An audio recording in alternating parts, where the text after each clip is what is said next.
Bonjour à tous et à toutes, j'espère que vous allez bien. Aujourd'hui on s'intéresse à un scandale de décoration. En 1887, aussi appelé l'affaire des décorations par la presse de l'époque. C'est un scandale politico-financier français de trafic de décoration qui éclabousse le président de la République, Jules Grévy, et le contraint à la démission le 2 décembre 1887. Vous voulez en savoir plus sur le trafic des décorations? Venez avec moi. Depuis longtemps, le président Jules Grévy, élu en 1879 et qui en 1887 est octogénaire, est conspué dans la presse. De même que son gendre Daniel Wilson. À l'Élysée, l'attitude générale est de laisser faire, encore que Grévy soit très proche de certains journaux, tels La Paix, et que le Wilson lui-même contrôle plusieurs quotidiens régionaux et inspire la correspondance républicaine, correspondance de presse ayant plus d'une centaine d'abonnés.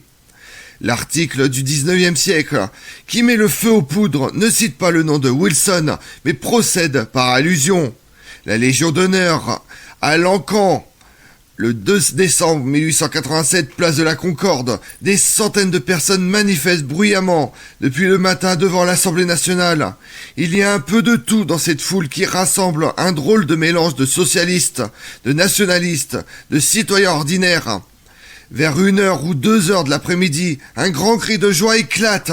Après une semaine à se cramponner à son fauteuil, Jules Grévy, le vénérable président de la République, vient de céder. Harcelé de toutes parts, il vient enfin d'accepter de quitter ses fonctions, plusieurs semaines après le début d'un scandale qui l'a éclaboussé, l'affaire des décorations. Mais quelle est donc cette affaire? Un trafic de décorations dont la fameuse Légion d'honneur, créée par Napoléon Ier au début du siècle. Deux agences informelles jouent les intermédiaires, le gendre et le scandale des décorations. La première implique Madame Limousin, veuve d'un notaire, et le général Caffarel, qui, ayant souffert dans ses biens personnels des mauvaises affaires d'une grande banque, tente de se refaire une assise financière par cette voie. La seconde agence est tenue par Madame Ratazzi avec le soutien du sénateur et général Gaston Ardouin Joseph, comte d'Andello, qui finit par prendre la fuite au Brésil.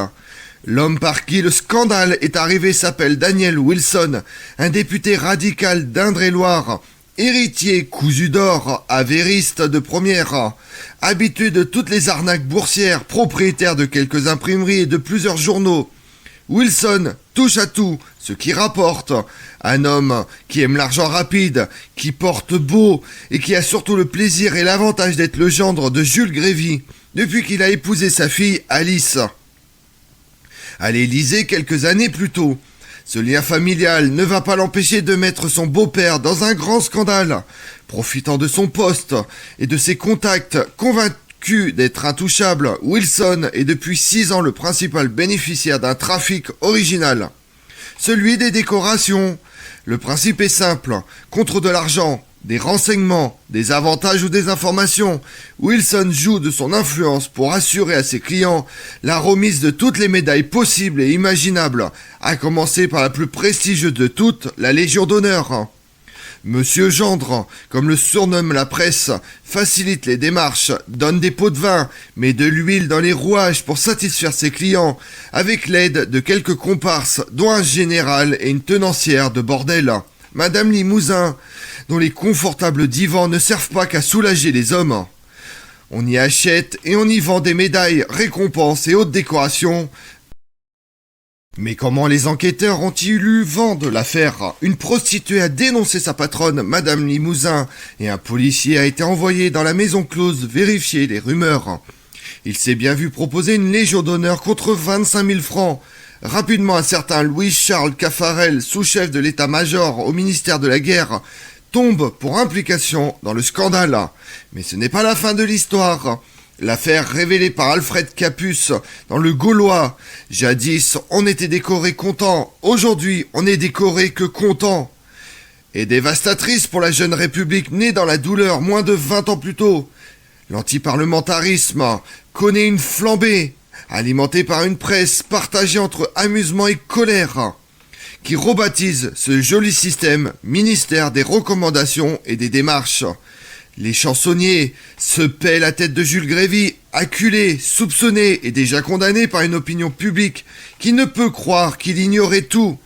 Je suis un honnête père de famille, ma seule passion, c'est le jeu de billard. Un blond barbu, joli gaillard. Une fois me demande la main de ma fille, Nini, qui se desséchait d'attendre. Ils sont mariés, mais ce que je me repens, ah quel malheur d'avoir un gendre. Les opposants au président y voient tous du pain béni. Les monarchistes espèrent bien faire tomber la République, appuyés en cela par le général Boulanger, qui vient tout juste de se faire limoger du ministère de la Guerre. À gauche, on sait que la place du président est à prendre. Jules Ferry, ancien président du Conseil, guette sa succession. Georges Clemenceau assume sans état d'âme son intention de virer le vieillard. La démission de Jules Grévy n'empêche pas l'ouverture d'un procès qui ne fait qu'écœurer davantage l'opinion publique, sidérée par l'ampleur du trafic organisé par Wilson. Organisé comme un véritable service administratif, secondé par des secrétaires et des intermédiaires. Le gendre du président a répondu en quelques années à un nombre invraisemblable de dossiers de demande de décoration, venus de France comme de l'étranger. 23 000 en tout en 6 ans, c'est plus de 10 par jour. Une véritable industrie de l'influence qui lui permet de financer les caisses de ses entreprises et de ses journaux et de maintenir un train de vie que l'on qualifiera gentiment de somptuaire. Il n'existe strictement aucun délit dans le code pénal du temps susceptible de répondre à ces faits. Wilson, qui continue de siéger dans l'hémicycle grâce à son immunité parlementaire, est poursuivi pour corruption de fonctionnaires. Mais un député n'est pas un fonctionnaire. La procédure échoue et Wilson, condamné à 2 ans de bagne en première instance, sera acquitté en appel. Il retrouvera son siège en toute tranquillité, ignorant les remarques de ses collègues. Mieux encore, alors que la carrière de son beau-père est définitivement terminée, lui sera réélu à 2 reprises dans sa circonscription, en 1893 et 1898. Une issue guerre morale, mais qui aura eu un mérite.